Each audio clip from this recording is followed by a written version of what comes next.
Hello everybody, this is Toys R Us, and for this new figure unboxing and review, we're going to be looking at the Studio Series 86 from Transformers the Movie, Leader Class Coronation Starscream. So what we're going to do with this video, we're going to unbox him live in a second, have a look at the entire contents of the packaging. We will of course do a comparison with his Generation 1 self. We're going to have a look how he displays in each mode and of course in his coronation chair. We can then do some more comparisons with some other Starscream figures down the Generations toy line, and although he wouldn't have lasted this long in the movie, we can see how he compares and sizes up with some of the other figures from the same toy line. So again, before we get started, I need to thank Robot Recruits because that's where I pre-ordered this from, and again you can see they sent it out to me nice and safely. So before we open it up, let's have a look at the box then, and I think this is the first closed box figure that they're going to be releasing, especially in the Leader class. This is of course for Hasbro and Takara's aim to cut down on plastic, so unfortunately we can't see anything of the figure inside. We've got some lovely artwork there on the front. I'm wondering if that might be ramjet. Must be, because it's a cone head and of course thrust there. We've got a brilliant picture, excuse the reflection there, of course, of him in his coronation gear, and of course these are some of the accessories here. So we've got the chair, the crown, the null rays and the shoulder pads, and of course the backdrop with it being a Studio Series 86. I'm also more excited to see this figure than I suppose some of the others because I don't actually own the Earthrise Starscream figure. So I've got the normal Siege. This is of course a slight retool and redeco of the Earthrise figure, so yeah, this is a pretty much new mold for me. So let's have a look at it, and of course I'm going to joke, but let's just hope that he is inside. With it being a closed box, you're never going to really know. Luckily enough, as you can see, he is. And I know that there's already a bit of a contention about this figure being a Leader class when of course the Earthrise Starscream was a Voyager, and yes, you can see there's a lot of space there underneath his feet, but of course, as we now know, with a lot of the Hasbro figures, the Studio Series figures and the newer ones, any of them to be honest, that the size or the class doesn't always necessarily determine the size, shall we say. I'm just literally taking the backdrop out there, which is of course taken from his coronation scene in the movie. Now there must be a load of other things on the back, which there are, as you can see. So what I'm going to do now, I'm going to just quickly remove him from all these and all the bits, and we will come right back to you and have a look at everything else that's inside it. So then, this part is first impressions, so I'm not going to be attaching any of the accessories to him just yet. Let's just have a look at the guy then. So let's have a look. We've got the lovely head sculpt. Them red eyes just popped as soon as I pulled his head up there. Looking really, really good. Articulation wise, I'll do a bit of. You can see we've got pretty much full range of motion there in the shoulders, out to the side, up and down. Bicep flexion, wrist is moving up and down, but that's obviously more so for transformation purposes. We haven't got a waist swivel, but we've got again full rotation, full articulation in the hips, so up and down, out to the sides and bending. Same with the knee, and of course same with the ankle rock and tilt, as you'd expect. All, well, again, pretty much full articulation as you'd expect with these newer figures, so I don't tend to spend too much time on this. The eyes I'm trying to work out, no, they're not like piping, it just looked like it the way it was shining there. Good detail there, of course, on the thrusters. Nice translucent plastic on the front and on the side, and yeah, looks really good. So the cape we've got, is he going to balance, is going to be fitted nice and simple by that dowel there, you can see, and that's pretty much all we've got with the cape. We've got two sets of null rays, so some have got the blue handles on, or blue dowels, and some have got the normal. And then we've of course got the shoulder pads, which are here, and again I'll be attaching all these in a second, the instructions, and of course, as you can see, as well as the scene, to be fair, this is enormous, this great big chair. And I know the space at the back, if you're wondering what all these holes are for, this is so you can literally attach all of the accessories pretty much and store it inside. Right then, that's first impressions. Looks good. Now we're going to have a detailed look at him in his alternate mode and see how he looks with his accessories. So here we are then, here he is in his alternate mode, and quick apologies for not doing the transformation process on camera. That will be uploaded in a separate video so as not to spoil it for you guys if you don't want to see it. Let's have a look at it then. It's good, isn't it? Let's be honest, I'm really liking this. It feels quite big, as I say, in this particular mode. You've got the lovely translucent plastic there. This, I keep thinking it's not a landing gear at all, it's just mainly for the transformation process, so you can't pull this down. You can pretty much tell, I suppose, that they're the legs, and of course there's the hands, which I'll mention a bit more and again when we go back to robot mode underneath him. But this particular mode I'm loving. I think it looks stunning. It's very, very good. Let's do a quick comparison with his generation 1 self. Yeah, they look good, don't they? They both look good together, to be honest. I'm going to attach the null rays now. Now, you've got 2 sets of null rays. The ones with the blue tab are actually got a cut-off on the top there, and that's because these are designed pretty much for the robot mode, because this is going to fit underneath the shoulder pad. So these ones with the extra bit, you can see there now with the 2 together with the extra bit, it's what's saying in the instructions to pop into here. But again, you have got 2 sets of null rays. If you wanted, you could, of course, you saw probably like I just did there underneath for the I've never noticed that, but I'm going to have a go at doing it. So I'm going to attach the null rays. Oh, you can't see them, so that's not as good. I thought it might have been pretty good, unless we aim them out. Let's have a look.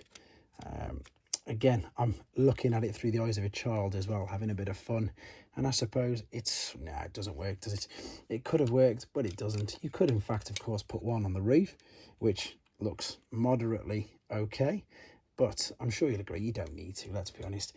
I'm impressed with the way that looks.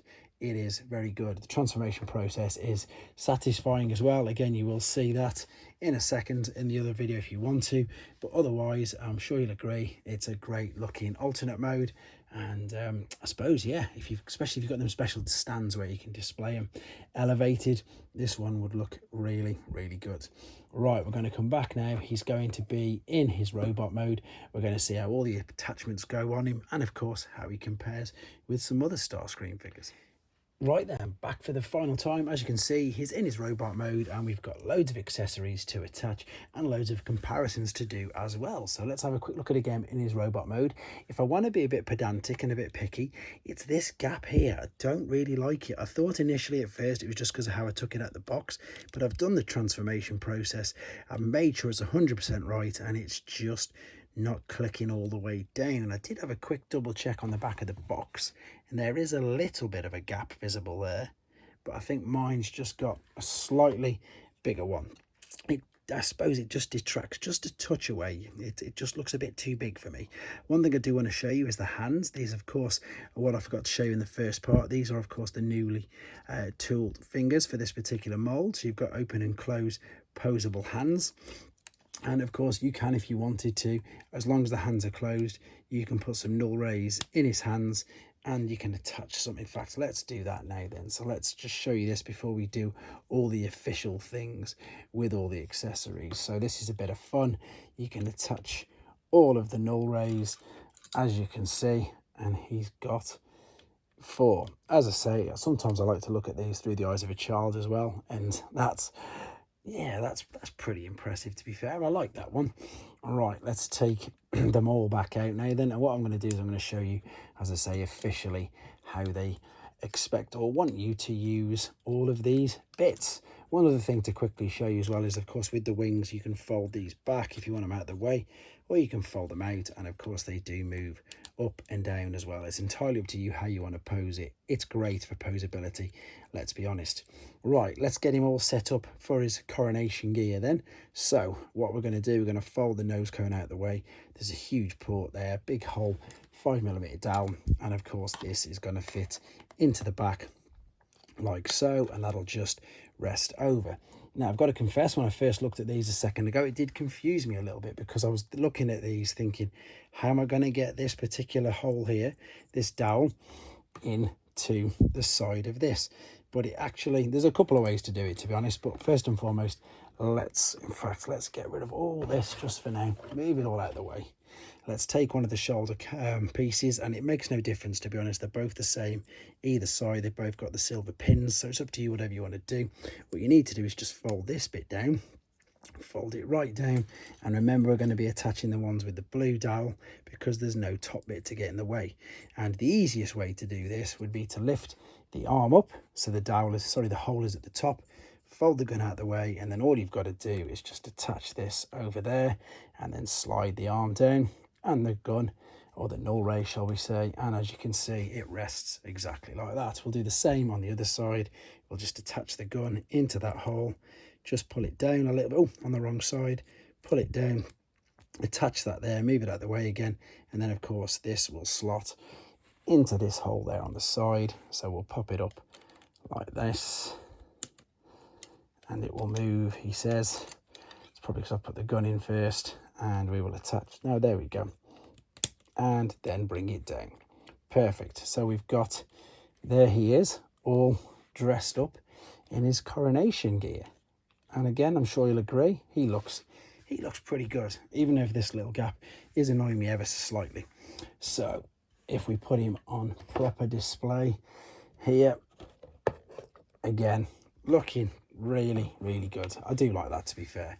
It is nice. I don't actually own the Masterpiece version either of this particular figure. Obviously, they did do a Masterpiece Coronation Starscream. I've just got the standard one, so it's nice to be able to put him in this particular attire. Let's just move this out of the way a second, and what I'm going to show you now is how to put all these bits on to the back of this. So of course, nice and simple, we can just disconnect these off the shoulders. He says, of course, it's got to come sideways off, hasn't it? Sideways off here, and take these off, and the cape. So what we're looking at doing, some of it's self-explanatory, to be honest. What I want to do though is just show you the bits which perhaps look a little bit more difficult. So you've got two holes right in there, and what we're going to do, we're going to line this particular dowel up there. So make sure it's like that at a right angle. If it's pushed flat down like so, you're not going to have any luck at all. So make sure that it's lifted up. In honesty, it's good to do it just after what I've just done. I've just took it off, so it's already in position, and then we're just going to slot this back. So what you're going to want to do again is take the null ray, attach it to this, and then this is going to now help you guide, he says, as that just falls off. Let me just lift this up, attach it into there right the way in, and then reattach this, so you can slot this now over and into position. Oh, he says, and it does, it sticks out like that. So it is literally in, it's rested inside there. You can just about make out, but these do still stick out at the side like so. Same again for this particular one. Let's push it into position. See if we can do this where you can see me doing it. Push it right back in. And again, these will just rest there. Oh, that one's come off. There we go, that's better. Now you take the normal null rays, attach these to the back, and then we're going to attach the cape over the back as well. And I suppose it's a good way. I've just knocked them out, but they will rest, and it can hold everything in the background. I suppose what we need to have a quick look at, I want to get rid of the cape because purely I want to sit the guy on the throne, shall we say. So let's fold his legs up, bend them down. He sits okay. There's quite a funny little thing I want to show you with this in a second. He does struggle, as daft as it sounds, as you can see, to sort of sit inside this throne. He's nowhere near it. We're just sort of basically resting the nose cone and the wings on. He will balance, he looks okay, but I suppose the irony of irony, and maybe it's not really irony because let's be honest, it is his chair. It always was his chair from the Nemesis, of course, the Decepticon leader. If we take Siege, any one of the Siege Megatrons, I'm just going to take this giant sword off, lift his arms up, and if you fold Megatron's legs up like so, he sits perfectly on the throne. So I don't know if it's irony or I don't know what it is, but he sits, I suppose, as I said, it's his chair, so he sits in it perfectly, as you can see. Right, final part then, let's do some comparisons. I'll just get rid of Megatron and I'll get rid of the throne. All of the bits have come out, there we go. So first and foremost then, some other toys in the same toy line. I've got no I haven't, I've got Scourge and Sweeps, so they're the same pretty much size, which you can see. In fact, they're a fraction bigger, and of course they're obviously at the Voyager class price point. And then we've got original Generation 1 Starscream. And then we've got another Generations Starscream. Quite similar transformations, to be honest. And in fact, if I just move these all the way over, just so we can fit him in, there's just one more to go. And that is, of course, Earthrise. Not Earthrise, I've just said I haven't got Earthrise. Siege Starscream. So this is the Tetrajet version. And all of which, I'm sure you'll agree, look very, very good. So there you go. That is a pretty much in-depth look as well as review at this new figure. In honesty, it's very good. Again, it's up to yourselves if you've already got this particular mold, and I know that a lot of people will be battling with themselves if they can justify the leader class price point for all of these accessories. That does make it a bit of a sticking point, but for myself, as I said, I didn't have this particular mold, so I really like it, and I hope you guys enjoyed the video, and I hope it helped you with your decision if you wanted one to. Take care. Thanks for watching. Like and comment, and don't forget to subscribe.